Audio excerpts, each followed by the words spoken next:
नमस्कार दोस्तों, स्वागत है आप सभी का आपके अपने यूट्यूब चैनल फोकस हेयर में। तो साथियों, जैसा कि आपको पता है कि पर्यावरण की सीरीज चल रही है और इस पर्यावरण की सीरीज में हम देख रहे हैं एमपी टेट सी टेट 2020 के लिए आईएमपी क्वेश्चंस या आईएमपी टॉपिक हम ऐसा कह सकते हैं कि भाई जो परीक्षा में पूछे जाएंगे, जिस तरह के क्वेश्चंस बन सकते हैं, उन सभी टॉपिक को हम यहाँ पे कवर करने वाले हैं सिलेबस के अनुसार ही। तो आप हमारे साथ लास्ट तक बने रहिएगा, ठीक है। और अभी जैसा कि हमें पता है कि हम पौधे के बारे में पढ़ रहे थे, पौधों के भाग हमने देख लिए थे, जड़ देख लिया, तना देख लिया, पत्ती देख ली थी शायद, और थोड़ा बहुत बीज भी देख लिया है, ठीक। तो आज आज हमें फूल के बारे में पढ़ना है और एक बीज पत्री दुई बीज पत्री के बारे में भी हम जानेंगे, ठीक है। तो चलिए आइए देख लेते हैं फूल क्या है। तो देखिए ये है फूल, ठीक, यानी कि इसको पुष्प भी हम कह देते हैं। और अब इसमें हम देखें तो देखिए इसमें लिखा हुआ है कि फूल जो होता है, फूल क्या करता है, प्रजनन अंग होता है पौधों का, ठीक है ना, यानी कि अपने ही जैसे पुष्प बनाता है। और फूल नए पौधों के लिए बनाने में क्या करता है, मदद करता है, ठीक है। प्रजनन अंग होता है और नए पौधे बनाने में मदद करता है। इसके साथ ही देखें तो देखिए फूलों के भाग क्या क्या होते हैं। अब फूलों के भाग के बारे में हमें थोड़ा जानना अच्छे से आवश्यक है, ठीक है ना। जैसे कि बाह्य दल पुंज होता है इसमें, ठीक। तो बाह्य दल पुंज क्या होते हैं, इनको हम अभी डायग्राम के थ्रू देखेंगे। तो एक बार हम पहले इसको ऐसा कर लेते हैं, डायग्राम को देख लेते हैं। चलिए आइए डायग्राम देख लेते हैं, डायग्राम से आपको और थोड़ा क्लियर समझने आ जाएगा, ठीक है ना। तो देखिए ये आपको दिखाई दे रहा है एक पुष्प, ठीक है ना। एक पुष्प की अनुदैर्ध्य काट है ये, ठीक है ना, यानी कि उसको हमने थोड़ा सा डिस्क्राइब करके इसको हमने समझा हुआ है इसमें। तो देखिए अब यहाँ पे इसमें क्या दिखाई दे रहा है आपको कि सबसे पहले यहाँ पे पुष्प है, तो इस पुष्प का मादा जनन अंग है, एक तो आपके सामने दिखाई दे रहा है मादा जनन अंग, ठीक है ना। तो मादा जननांग जो होता है, यानी मादा जनन जो अंग है, उसको हम क्या कहते हैं, जायांग कहते हैं। एक तो आप ये नाम याद रखिएगा सबसे पहले। इसके बाद जो नर जननांग होता है, यानी नर जनन का अंग होता है जो, उसको हम कहते हैं पुमंग, ठीक है। तो एक पुष्प के अंदर जायांग होते हैं और पुमंग होते हैं, ये आपको ध्यान रखना है। अब जब हम बात करें जायांग की, यानी कि मादा जननांग की बात करें, तो उसमें क्या होते हैं, उसमें पाए जाते हैं अंडप, ठीक है, अंडप पाए जाते हैं। और इस अंडप को हम कह देते हैं स्त्री केसर भी इसको हम कहते हैं। जो अंडप पाए जाते हैं मादा जनन अंग में यानी जायांग में, उसको हम अंडप या फिर स्त्री केसर कहते हैं, ठीक। और ये जो स्त्री केसर होते हैं ये होते हैं 3 टाइप्स के, ठीक है ना, 3 प्रकार के अंडप यहाँ पर होते हैं। जैसे कि आपको दिखाई दे रहा है, एक तो वर्तिकाग्र दिखाई दे रहा है, वर्तिका दिखाई दे रहा है, और अंडाशय दिखाई दे रहा है। ये स्त्री केसर के 3 भाग होते हैं, ठीक है। वर्तिकाग्र कहाँ है, देखिए आपको ये दिखाई दे रहा है एक पुष्प है, ये आपको एक लाइन दिखाई दे रही है यहाँ पर ब्लैक कलर में। तो ये सबसे जो ऊपर का भाग है, ठीक है ना, जो एक पुष्प में सबसे ऊपर जो पंखुड़ी के पास सबसे ऊपर होता है कोने पर, वो वर्तिकाग्र कहलाता है, ठीक है। वर्तिकाग्र ये। इसके बाद वर्तिका क्या होती है, वर्तिका जो बीच में जो लाइन आपको दिखाई दे नली की तरह, जैसे ब्लैक लाइन देखिए आप कहाँ पर जा रही है वर्तिका की, तो ये पूरा वर्तिका होता है। और अंडाशय कहाँ होते हैं, अंडाशय ये जो नीचे जो गोल गोल सा भाग आपको दिखाई दे रहा है यहाँ पर, ये अंडाशय का काम करता है, ठीक है। इसमें बीजांड और ये सभी इसके अंदर पाया जाएगा, ठीक है। तो अंडाशय होता है ये। तो आपको ध्यान रखना है मादा जनन अंग में 3 भाग हो जाते हैं, वर्तिकाग्र, वर्तिका और अंडाशय, ठीक है। तो ये इसको अंडप भी कहते हैं, अंडप के 3 प्रकार या स्त्री केसर के 3 प्रकार हैं ये, ठीक है। चलिए इसके बाद है कि पास में दिखाई दे रहा है आपको नर जनन अंग। तो नर जनन अंग जो है उसको पुमंग कहते हैं, और पुमंग में होते हैं क्या, पुंकेसर। पुमंग में क्या होते हैं, पुंकेसर होते हैं। अब पुंकेसर 2 टाइप्स के होते हैं, एक तो होता है परागकोश और एक होता है पुतंतु, ठीक है ना। तो देखिए परागकोश कहाँ है, ये आपको दिखाई दे रहा है, जो जैसे कि पंखुड़ियों के पास जो लगे होते हैं, जैसे कि ये आपको दिखाई दे रहा है यहाँ पे, ये क्या है, परागकोश है। इसमें रखे होते हैं क्या, परागकण होते हैं इसके अंदर, ये परागकोश है और इसमें परागकण पाए जाते हैं, ठीक। और ये जो परागकण को रखने वाली जो परागकोश है, वो जिस स्टेम पर खड़ा हुआ है, जैसे कि जो लाइन पे जो रखा हुआ है, उसको हम क्या कहते हैं, तंतु कहते हैं, ठीक है ना। तंतु या पुतंतु इसको हम कह देते हैं। ये लाइन जो इसको पकड़ी हुई है परागकोश को, वो क्या है, पुतंतु है। तो ये पुंकेसर के 2 भाग हैं जो कि पुमंग के अंदर आते हैं, ठीक है ना, परागकोश और पुतंतु।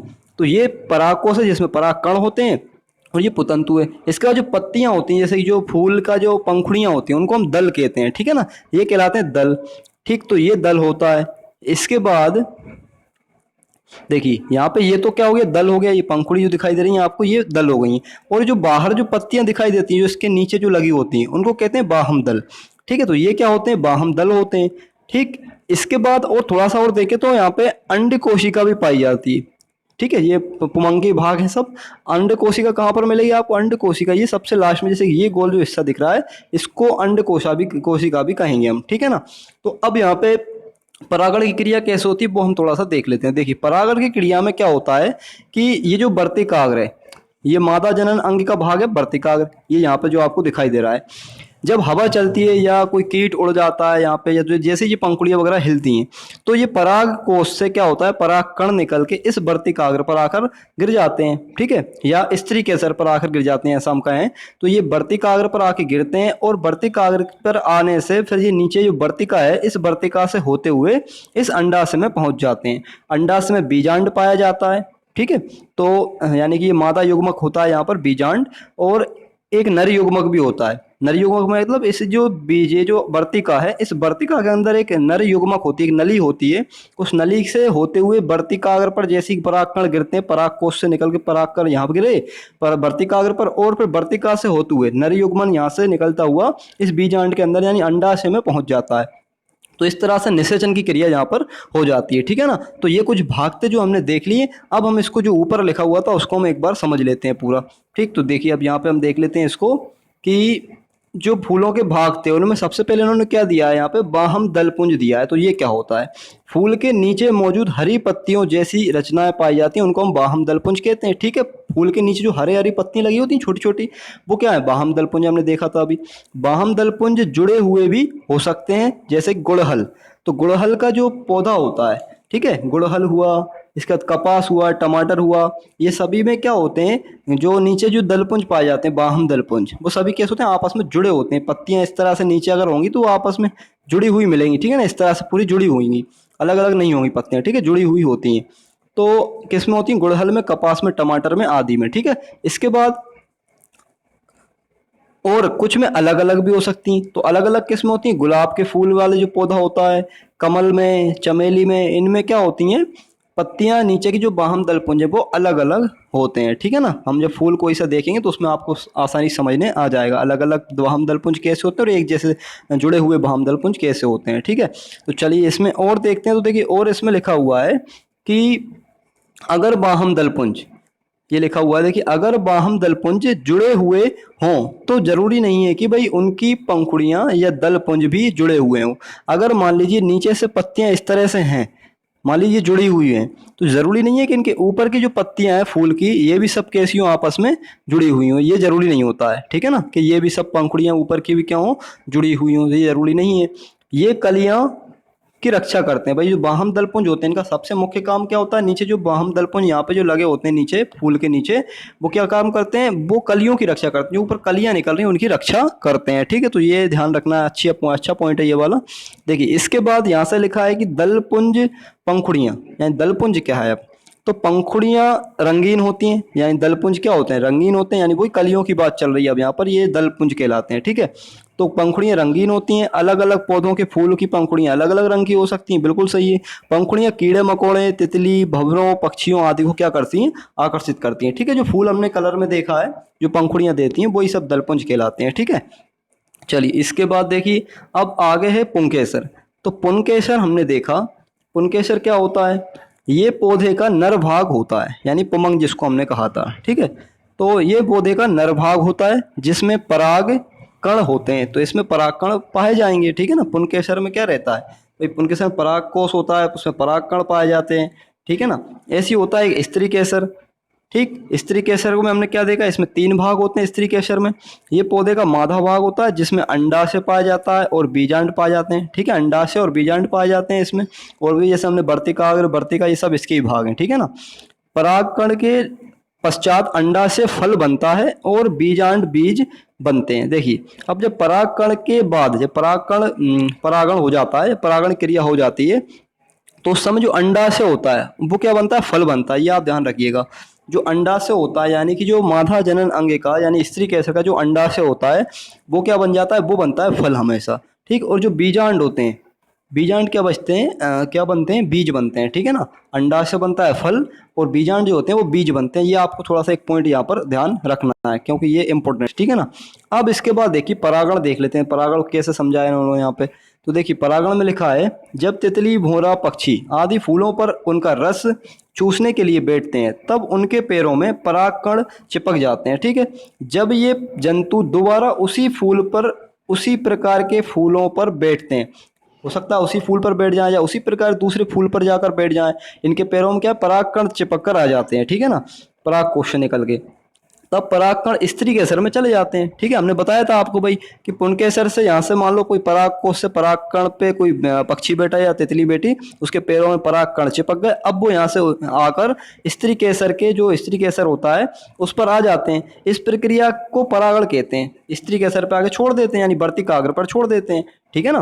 क्या होता है परागण में कि जब किसी फूल पर से पराग कोश से परागकण निकलकर किसी स्त्री केसर के वर्तिकाग्र पर आकर गिर जाते हैं तो उसको हम परागण कहते हैं। ये इसकी छोटी सी एक परिभाषा है।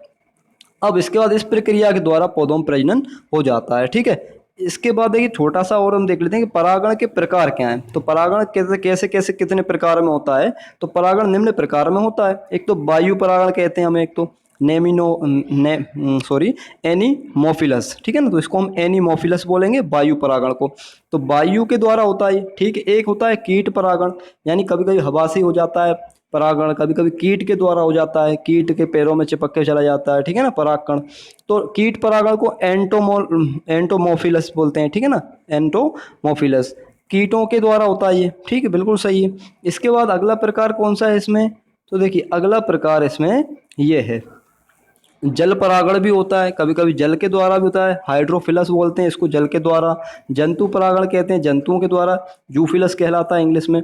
पक्षी परागण ऑर्निथोफिलस कहते हैं इसको, पक्षियों के द्वारा होता है। इसके बाद काइरोटेरिफिलस, ये काइरोटेरिफिलस है तो ये क्या है चमगादड़ के द्वारा होता है, काइरोटेरिफिलस। ठीक है ना। मलाकोफिलस ये घोंघा के द्वारा होता है। तो इस प्रकार 7 प्रकार से परागण हो सकता है। ठीक, अब कुछ फूल गुच्छों में पाए जाते हैं। कुछ फूल ऐसे होते हैं कैसे पाए जाते हैं, गुच्छों में।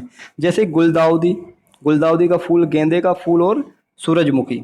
गुलदाउदी हुआ, गेंदा हुआ, सूरजमुखी हुआ, ये कैसे फूल हैं, ये बिल्कुल गुच्छों में पाए जाते हैं, गुच्छे मिलते हैं इनके बिल्कुल इकट्ठे। ठीक है ना, गुलदाउदी, गेंदा और सूरजमुखी। तो ये नाम भी आपको ध्यान रखना है फूलों के बारे में। इसके बाद उत्तराखंड में स्थित श्रीनगर को फूलों की घाटी कहते हैं। ये पॉइंट अच्छा है। ठीक है ना, ये परीक्षा में डायरेक्ट पूछ लिया जाता है कि भाई फूलों की घाटी किसे कहते हैं, तो आपको पता होना चाहिए श्रीनगर को कहते हैं, उत्तराखंड के श्रीनगर को। ठीक है ना, उत्तराखंड में स्थित है फूलों की घाटी श्रीनगर। ठीक, वैसे जम्मू कश्मीर का भाग है श्रीनगर तो, ठीक है ना, लेकिन फिर भी उत्तराखंड के पास है, ये ऐसा आप ध्यान रखिएगा, श्रीनगर को कहते हैं वो। ठीक है ना। सबसे बड़ा फूल कौन सा है, देखिए रफलेसिया, तथा सबसे छोटा फूल है बुलफिया। ये नाम आपको ध्यान रखना है। रफलेसिया क्या है, सबसे बड़ा फूल कहलाता है रफलेसिया नाम का, और बुलफिया नाम का जो सबसे छोटा फूल होता है उसको सबसे छोटा फूल कहते हैं बुलफिया को। ठीक है ना, रफलेसिया और बुलफिया। अब फूलों के उपयोग क्या है, तो फूलों के उपयोग तो वैसे सभी जानते हैं हम। ठीक है ना, फिर भी एक बार देख लेते हैं। फूलों से माला बनाई जाती है, फूलों से दवाई बनाई जाती है, जैसे गुलाब की भी दवाई बनती है, ध्यान रखिएगा आप। फूलों से रंग बनाए जाते हैं, गुलाब का फूल होता है, गेंदे का होता है, जीनिया, इन सब से रंग भी बनाए जाते हैं। फूलों से इत्र बनते हैं, बिल्कुल सही है, फूलों से इत्र बनता है, जैसे वो इत्र का आपने गाना भी सुनाया होगा। ठीक है ना, तो गुलाब और चमेली, तो ये इत्र मतलब कि एक सुगंधित वस्तु होती है इत्र। ठीक है ना, गुलाब और चमेली से इत्र बनाए जाते हैं। फूलों को खाया भी जाता है, जैसे कचनार का फूल, केला का फूल हुआ, इनको खाया भी जाता है। सहजन हुआ, ठीक है, तुरई हुआ, कद्दू हुआ, सीताफल। ठीक है, तो इनके फूलों को भी हम खाते हैं, कचनार, केला, सहजन, तुरई, कद्दू, सीताफल, इनके फूलों को भी खाया जाता है। इसके बाद लौंग, केसर भी फूलों में से ही मिलते हैं हम। ठीक है, लौंग और केसर भी कहाँ से मिलता है, फूल से ही मिलता है। तो ये कुछ फूल के बारे में कुछ उपयोग थे, तो ये भी काफ़ी अच्छे इंपॉर्टेंट टॉपिक हैं। ठीक है ना, इंपॉर्टेंट या पॉइंट्स हैं ऐसा हम कह सकते हैं। तो अब इसके बाद आता है फल। तो फल की बात कर लेते हैं, फल भी रह गया था हमारा टॉपिक। तो देखिए फल में क्या है, फल में दिया हुआ है कि फल फूलों के अंडाशय भाग से बनते हैं। फल कहाँ से बनते हैं, फूलों के अंडाशय भाग से बनते हैं। फल के 3 भाग होते हैं। ठीक है, फल फूलों के अंडाशय भाग से बनता है, बिल्कुल सही है, और बीजांड से बीज बनता है। फल के 3 भाग होते हैं, क्या क्या होते हैं, बाह्य फल भित्ति, मध्य फल भित्ति और अंतः फल भित्ति। तो ये आपको ध्यान रखना है। फल के कितने भाग होते हैं, 3 भाग होते हैं। बाह्य फल भित्ति यानी जो बाहर से दिखाई दे रही है एक फल भित्ति, ठीक है ना, भित्ति यानी उसकी परत ऊपर की, बाह्य फल भित्ति। इसके बाद मध्य फल भित्ति एक अलग होती है, और फिर आखिरी में होती है अंतः फल भित्ति, सबसे लास्ट में होती है अंतः फल भित्ति। इन 3 परतों से मिलके फल बना होता है। सेब, केला, नाशपाती, अमरूद, अनानास फल हैं सभी। ठीक है ना, टमाटर, कटहल, सीताफल, नींबू, ये भी सब क्या है, फल हैं। टमाटर भी एक फल है, सब्जी नहीं है, ये आप ध्यान रखिएगा। ठीक है, चलिए देखिए इसके बाद बीज को देख लेते हैं हम। तो बीज के बारे में पढ़ लेते हैं। देखिए बीज में लिखा हुआ है कि फूलों में पाए जाने वाले बीजांड से क्या बनते हैं, बीज बनते हैं। बीजांड से क्या बनता है? बीज बनता है। बीज खाए जाते हैं, जैसे कि दालें हुई, मूंगफली हुई, गेहूं हुआ, चावल हुई, सब बीज तो हैं ये, इनको खाया जाता है। अब बीजों से तेल भी निकाला जाता है, जैसे सूरजमुखी का तेल भी बनता है। सूरजमुखी का जो बीज होता है उससे तेल बनता है, सरसों के बीज से भी तेल बनता है, ठीक है ना। तो इस तरह से ये आपको ध्यान रखना है। सोयाबीन का भी तेल बनता है। बहुत सारे ऐसे बीज हैं जिनका तेल निकाला जाता है। बीजों के अंकुरण के लिए दो आवश्यक तत्व हैं। अगर बीजों में अंकुरण करना है, यानी कि उनको हमें उनकी वृद्धि करना है या उनको प्रजनन करना है उनका, तो किस तरह से होगा? नमी या वायु के द्वारा। तो नमी और वायु होना बहुत ज़रूरी है इनके अंकुरण के लिए, ठीक है ना। बीजों के अंदर भ्रूण होता है। बीजों के अंदर क्या होता है? भ्रूण होता है, ठीक। भ्रूण मतलब इनका एक अंश होता है, ऐसा हम कह सकते हैं, ठीक है ना। अब जो आवश्यक तत्व मिलने पर अंकुरित हो जाता है। जो बीज होते हैं उनमें एक भ्रूण पाया जाता है, जो उनको आवश्यक तत्व यानी कि नमी नमी और वायु मिलती है, तो वो अंकुरित होने लगते हैं, ठीक है। जैसे कि आपने चने को देखा हो, चने को आप गीला कर लो, फिर इसके बाद एक गर्म से कपड़े में या किसी भी नमी युक्त या वायु युक्त एक कपड़े में रख देते हैं, वो ऑटोमेटिक क्या हो जाता है? अंकुरित होने लगता है। अब जैसे बीज दो प्रकार के होते हैं, एक बीज पत्री और दुई बीज पत्री। तो एक बीज पत्री क्या क्या है? प्याज हुआ, गेहूं हुआ, मक्का, चावल, नारियल। एक बीज पत्री का मतलब ऐसा बीज जो एक ही टुकड़े में रहे, मतलब उसके दो भाग ना हो पाए। जैसे मूंगफली होती है, मूंगफली के दो भाग हो जाते हैं बीच में से, तो ये दुई बीज पत्री होता है। एक बीज पत्री मतलब जैसे चावल हुआ, एक ही भाग में रहेगा। प्याज हुई, उसके भी दो टुकड़े नहीं कर सकते आप। गेहूं हुआ, गेहूं भी एक ही दाना के रूप में रहता है, ठीक है। इसके बाद जैसे मक्का हुई, चावल हुआ, नारियल हुआ, ये सभी क्या है? एक बीज पत्री हैं, ठीक। और इनकी जो पत्तियां होती हैं उनकी भी पहचान ऐसी होती है, भाई उनमें समांतर जालिका पाई जाती है, ठीक है ना। समांतर रूप में पाई जाती है लाइन जो होती है पत्ती के अंदर, इससे भी एक बीज पत्री कह सकते हैं। और इनकी जड़ के आधार पर भी हम कह सकते हैं कि इनकी जड़ जो होती हैं, मूसला जड़ें नहीं होती हैं इस तरह से। एक मुख्य जड़ होती है मूसला में, ऐसी जड़ें नहीं होती हैं इसमें। कैसी होती हैं? रेशेदार होती हैं, इस तरह जकड़ा जड़ें होती हैं, सीधी सीधी होती हैं, ठीक है ना, सामान्य सी धागे जैसी। तो ये सभी एक बीज पत्री पौधे होते हैं। प्याज, गेहूं, मक्का, चावल, नारियल, ये सभी कैसे? एक बीज पत्री फल हैं, ठीक है ना, या फिर पौधे हैं। इसके बाद दुई बीज पत्री को देख लेते हैं। देखिए दुई बीज पत्री में क्या क्या आ जाएगा? मूली आ जाएगी, ठीक है। दुई बीज पत्री में मूली आ गई है, सरसों, इमली, इसके बाद संतरा, टमाटर, ठीक है। तो इनमें कुछ बीज जो होते हैं वो बीज के आधार पर हम समझ जाते हैं, बीज के दो टुकड़े हो जाएंगे, ठीक है। और जो मूली है उसमें वही जड़ें कैसी होती? जकड़ा जड़ें होती हैं, सॉरी जकड़ा नहीं, मूसला जड़ें होती हैं। एक तो मेन जड़ी हो जाती है मोटी सी, और फिर उसके अंदर से निकली होती है, इस तरह से ये मूसला जड़ होती है। इससे ही पहचान कर सकते हैं हम दुई बीज पत्री की। तो ये मूली, सरसों, इमली, संतरा, टमाटर, ये इस तरह के आप कुछ पौधे ध्यान रखेंगे, जिससे कि आप पता रहे कि ये क्या होती हैं? दुई बीज पत्री होते हैं। इसके बाद देखिए इसमें कुछ एक नोट पॉइंट लिखा हुआ है कि पौधे में जाइलम और फिलोएम नामक दो ऊतक पाए जाते हैं। पौधे के अंदर जाइलम और फिलोएम पाया जाता है, ठीक है ना। ये क्या करते हैं? जाइलम जल का संवहन करता है, यानी जो जाइलम होता है वो क्या करता है? जल को इकट्ठा करता है, जल का संवहन करता है, यानी जल को एक स्थान से दूसरे स्थान तक ले जाता है। कौन? जाइलम। तथा जो फिलोएम होता है ये भोजन का संवहन करता है, यानी कि फिलोएम क्या बनाता है? भोजन बनाता है, ठीक है। जाइलम पानी का संवहन करता है और फिलोएम क्या करता है? भोजन का संवहन करता है, यानी भोजन बनाता है और सभी अंगों तक पहुंचाता है उसको, ठीक। और जाइलम क्या करती है? पानी को, जड़ों से पानी को लेता है और उसको सभी अंगों तक पहुंचाता है, सभी भागों तक पहुंचाता है, ठीक है। तो ये इसके कुछ दो चार साधारण से पॉइंट थे, ठीक है ना। तो दोस्तों आज के लिए बस इतना ही। इसके बाद जो टॉपिक रह जाएगा वो हम आगे करेंगे, ठीक है ना। अगला टॉपिक हम अगली वीडियोस में लेकर आएंगे। तो आपको अगर वीडियो पसंद आए और अच्छी लगे वीडियो तो आप लाइक शेयर सब्सक्राइब जरूर करें और हमारे साथ लास्ट तक और हमेशा ऐसे ही बने रहें हमारे साथ, क्योंकि बहुत अच्छे टॉपिक हम जो है ना यहाँ पर करने वाले हैं, जो परीक्षा की दृष्टि से काफ़ी ज़्यादा इंपॉर्टेंट होंगे। बहुत बहुत धन्यवाद आप सभी का।